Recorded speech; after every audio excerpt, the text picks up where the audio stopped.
ಎಲ್ಲರಿಗೂ ನಮಸ್ಕಾರ.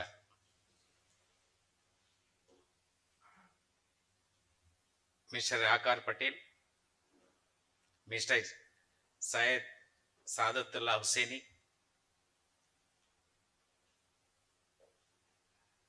Mister MF Pasha, Dr. Taha Mateen, ladies and gentlemen.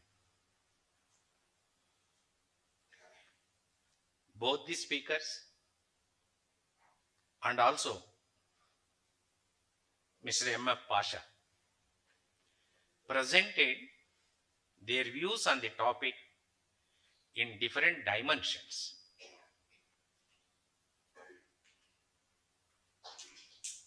Hussaini Sahab also suggested the ways and means in the present situation. I fully agree with the views expressed by all these three personalities. I only add few things for your better understanding of the situation. When we turn over the pages of history, we will come across 5 stages of human evolution. The first stage, according to the historians, was primitive commune system. From there we moved to slave system. From there we moved to feudal system. From feudal system to, we went in 2 different dimensions. One is the democratic system. Another is socialistic system. After India became independent in 1947, we adopted the biggest written constitution in the world. In our constitution, we have accepted a democratic political system. Why we accepted this? During freedom struggle, several questions came up for debate before the people of this nation. I don't want to go into all those questions. One relevant question for the purpose of the today's program was, after independence, shall we make Mahatma Gandhi a Samrat? Pandit Nehru a Chakravarti? Patel a Raja or a Maharaja? The people of this country debated this question, deliberated this question. They gave an answer to it. That answer became the goal of freedom struggle. That was translated into reality when we framed and accepted our Indian Constitution. Then what was the answer that was given by the people of this country? The people of this country said, we don't want Samrats, Chakravartis, Raja Maharajas. Feudalism is to be abolished. Political power is to be transferred to the hands of people. That is how the seeds of political democracy was sown during the freedom struggle of this country. That became the goal of freedom struggle of India. And that is how we see a democratic system is the resolve under the Indian Constitution. We also, during freedom struggle, fought for economic and social issues. We also debated these issues. That is how the economic decentralization, social issues also played an important role under our Constitution. Though the word socialist or social justice was not incorporated in 1950 when we accepted our Constitution, we introduced them in 1942. But that is not a new thing that we incorporated. What is already imbibed in the Constitution, implied in the Constitution, was made explicit in 1942. ಅಂತರ್ಗತವಾಗಿದ್ದನ್ನ ನಾವು ಹೊರತೆಗೆದು 1942ನೇ ಸಂವಿಧಾನ ತಿದ್ದುಪಡಿಯಲ್ಲಿ ನಾವು What is implied in the Constitution is made explicit by 42nd Amendment of the Constitution by introducing the words socialist and secular. In 1973, the Supreme Court of India, in Keshavananda Bharati's case, for the first time specified and propounded a theory called basic features of Constitution. Friends, remember, no article in the Indian Constitution specifies what are its basic features. But for the first time, the Supreme Court of India, way back in 1973, in Keshavananda Bharati's case, they said these are all the basic features. They propounded the theory of basic features. They further said these basic features are untouchable and unamendable. Let whatever may be the majority to any political party in the parliament, they are not allowed to touch the basic features of the Constitution.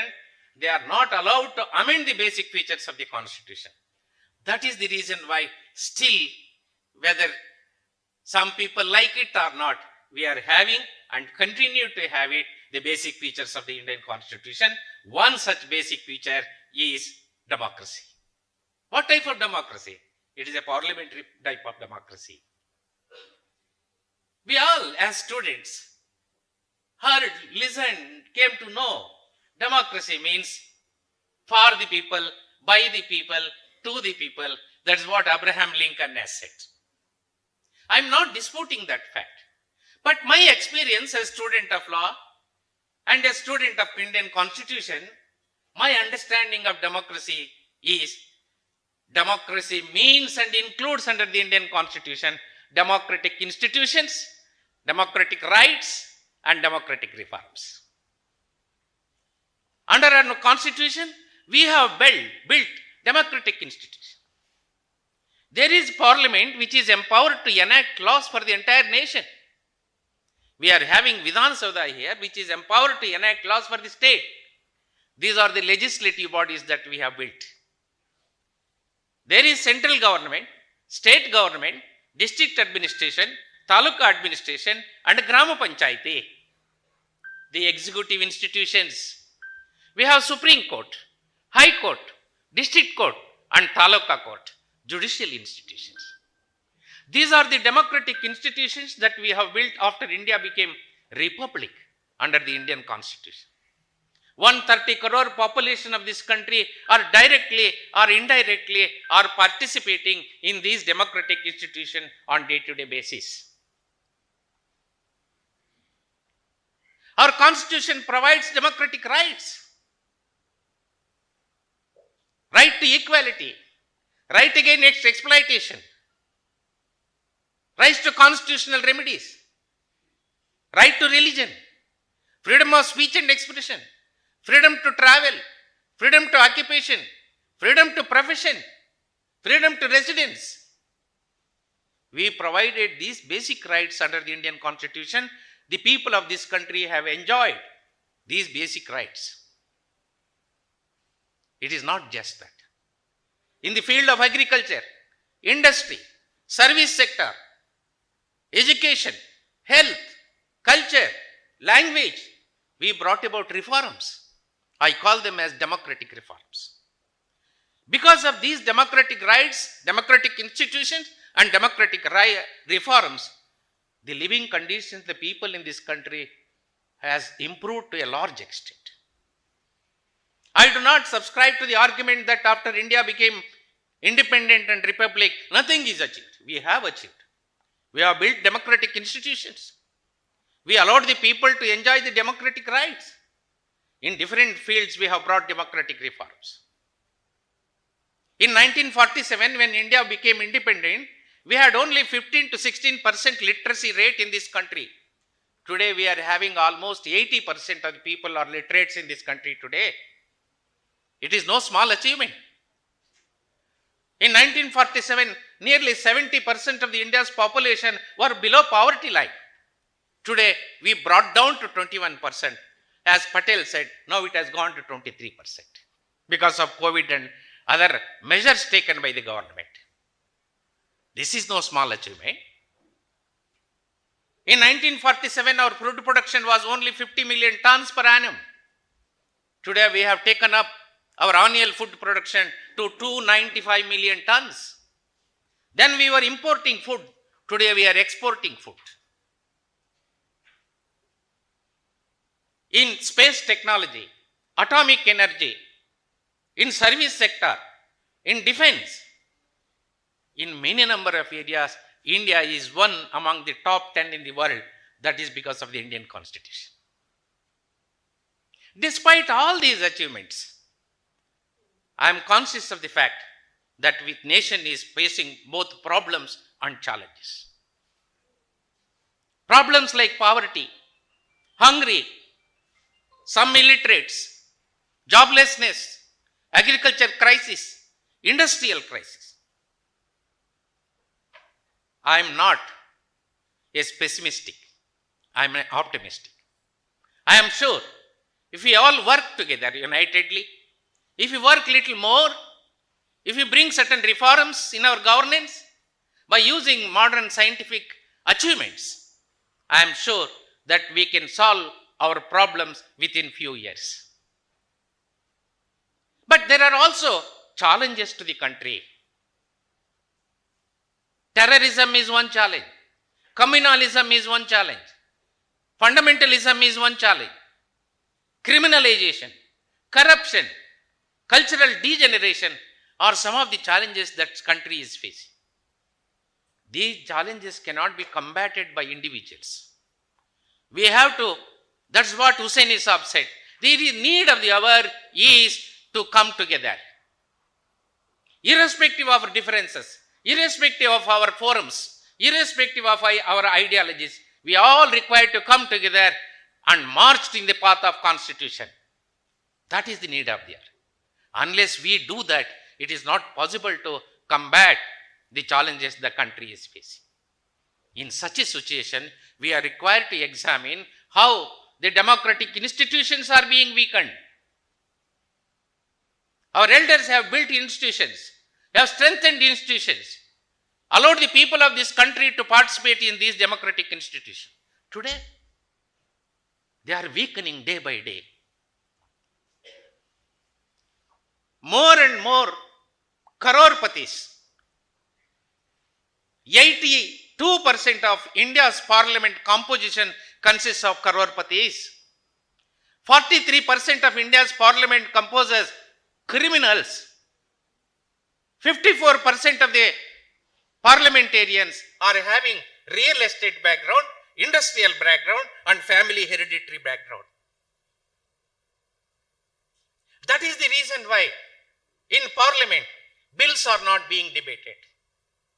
In one session in parliament, they will introduce in an average 20 to 25 bills. Nearly 50% of the bills are passed without debate. Out of that 50%, 65% bills are passed in the last 3 hours of that parliament session. This is the state of affairs. Take for example, in the last parliament session, not a single minute except one bill, the entire session was collapsed. The previous session. The only bill that unanimously passed without debate, that is the question of the OBC reservation. Even that bill was not debated. We elect our representatives and send to the parliament, spend crores of rupees. In an average, 150 crores of rupees is spent on every session of the parliament. We send them to debate on our issues, deliberate on the issues, but they are not doing it. CAA bill was not debated. Article 370 was not debated. Formulas were not debated.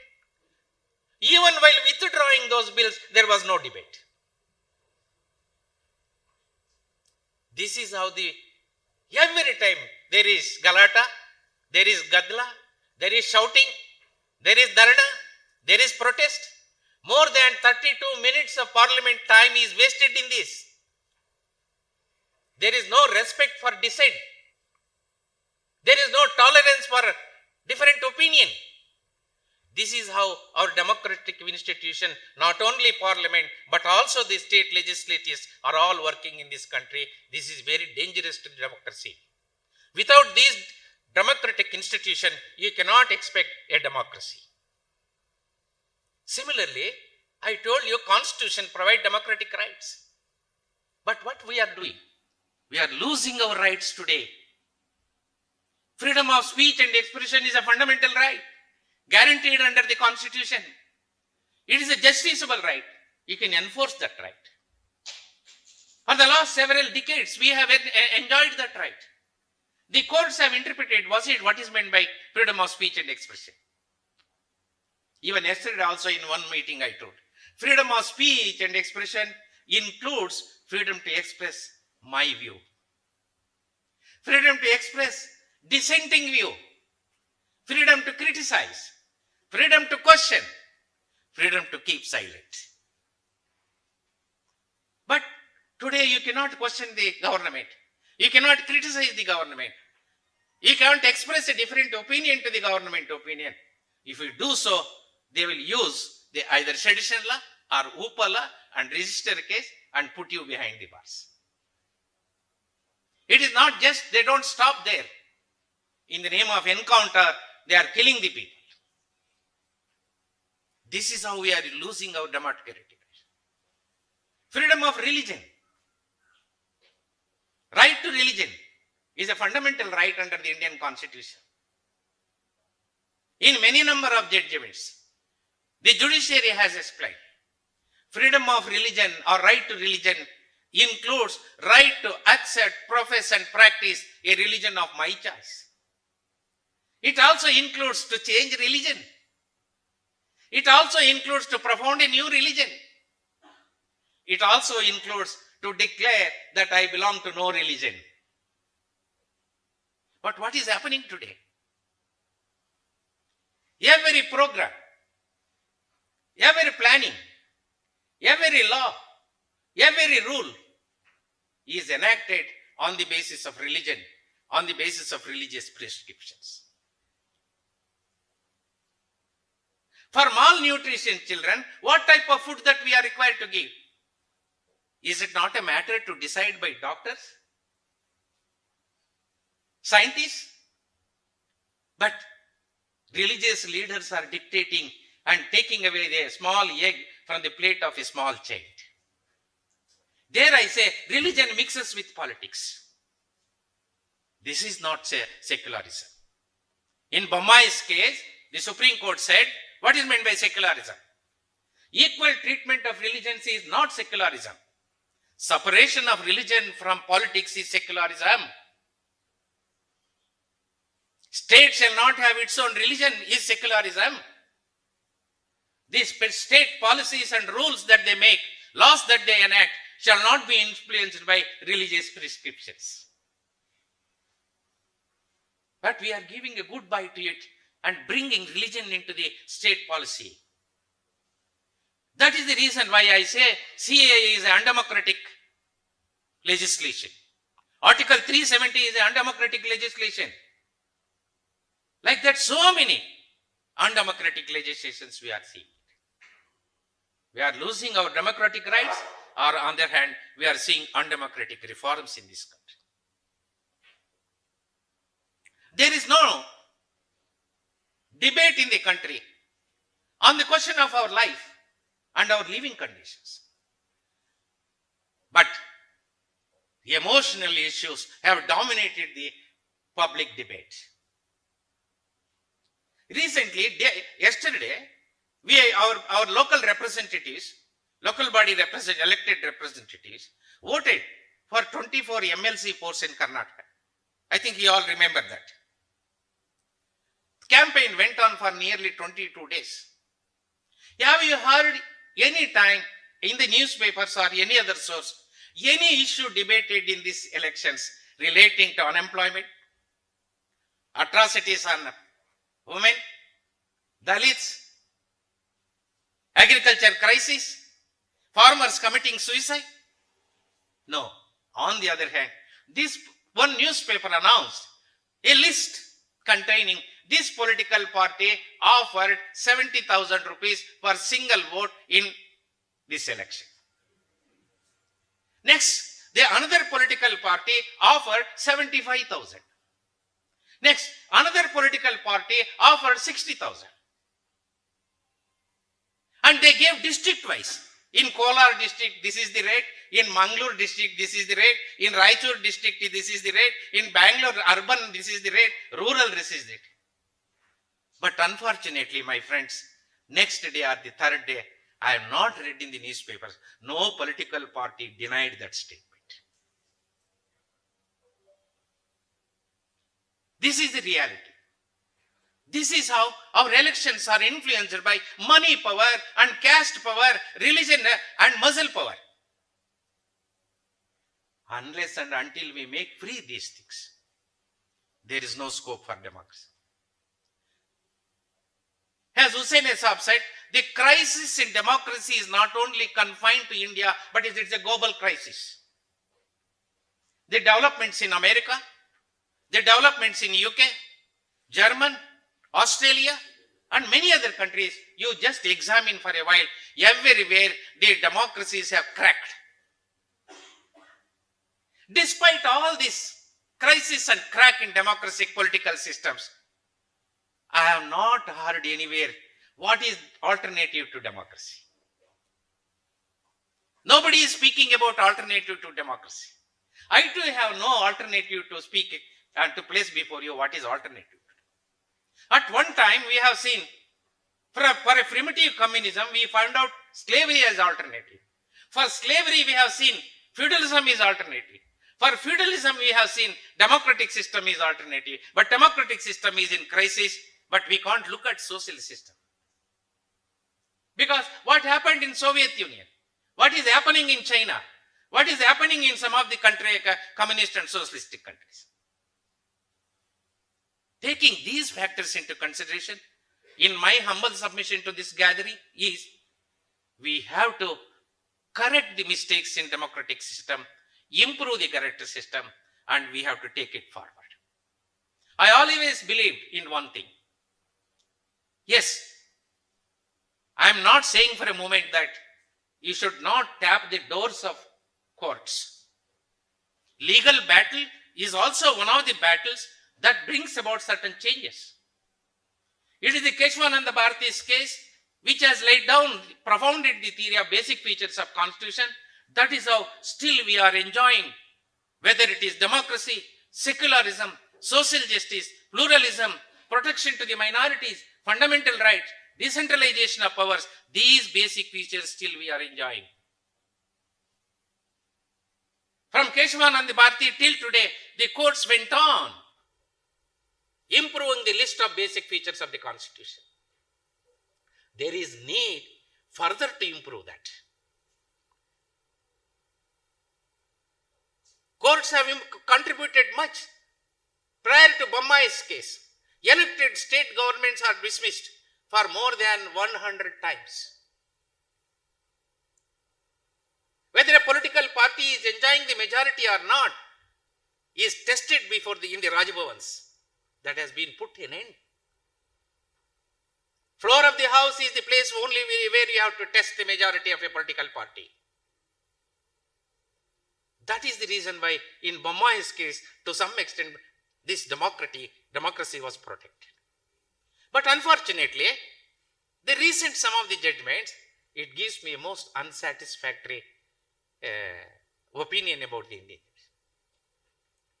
In Karnataka, in one stroke, 17 MLAs tendered resignation.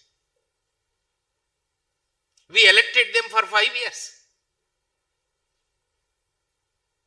On their own, they resigned. They forced us a by-election on us. Our tax money is spent on that. 15 out of them got re-elected. They became ministers. When this issue came up for consideration before the Supreme Court did not lay down a law curbing these undemocratic activities.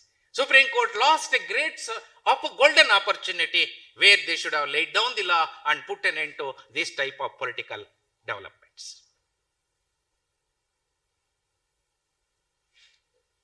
Therefore, I don't have a full hope insofar as that judiciary will protect the democracy. I am not ruling out. Yes, there are certain judgments. Say, for example, when fundamental rights are being threatened in this country, they did not stop there. Pegasus was used not against only XYZ. They used it against the judges, journalists, opposition party leaders, literary people, and so many others. When the issue came up before the court, Supreme Court asked, you file the details. Details specifying whether you have purchased the software of Pegasus from Israel. Who paid the money for it? How much money paid for it? Whether you have, if you have used, put it in a sealed cover and give it to us. Supreme Court, the government refused to disclose these things. Now they have appointed a committee. When government refuses to place on record before the Supreme Court, what is the guarantee that they will place before the committee? If Supreme Court has no power in its hands to pull the government to place on record those material, whether the committee will have? No doubt, I welcomed as a first step, at least now you have done that. But when we think of the consequences that flow out of that, see, these examples shows us that we have, I don't want to say that not to believe in judiciary, but I have no full confidence that in a situation like this, where judiciary will protect our democratic rights. Therefore, the only solution before us is to build a powerful people's movement. It is a powerful people's movement that brings, say for example, 3 farm laws are brought by the central government. Farmers agitated. They peacefully agitated. They agitated within the framework of democratic norms, constitutional framework. Finally, after 1 year, the government has to yield and declare that we will withdraw the farm laws, and in parliament they will withdraw it. This is an example before us. Democratic movement, powerful movements, giant actions, giant struggles will lead us to success. Therefore, this is the time where all of us have to open our mouth, discuss these things, debate these things. Until we do that, it is not possible to save democracy because we have no other alternative. Therefore, we all require, all religious people. That is what in freedom struggle.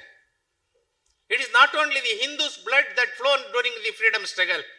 It is also the blood of Muslims, Christians, Sikhs, and everyone that has flown into the freedom struggle. That is the reason why we got independence. Today, irrespective of religions, irrespective of our political opinions, ideologies, differences, languages, caste, there is need for all of us to come together at least on common issues. The common issue is to save the Constitution. That is the campaign that we are doing for the last 3 years. I toured the entire state. I went to the nook and corner of the Karnataka. I have delivered more than 600 lectures in this campaign. My colleagues in the campaign have conducted about more than 3,000 lectures, interaction programs. We are all required to read the Constitution, understand the Constitution, imbibe the constitutional values, and live up to the Constitution. That is the only way where we can save our Constitution, save our democracy, save our secularism, or save our social justice, and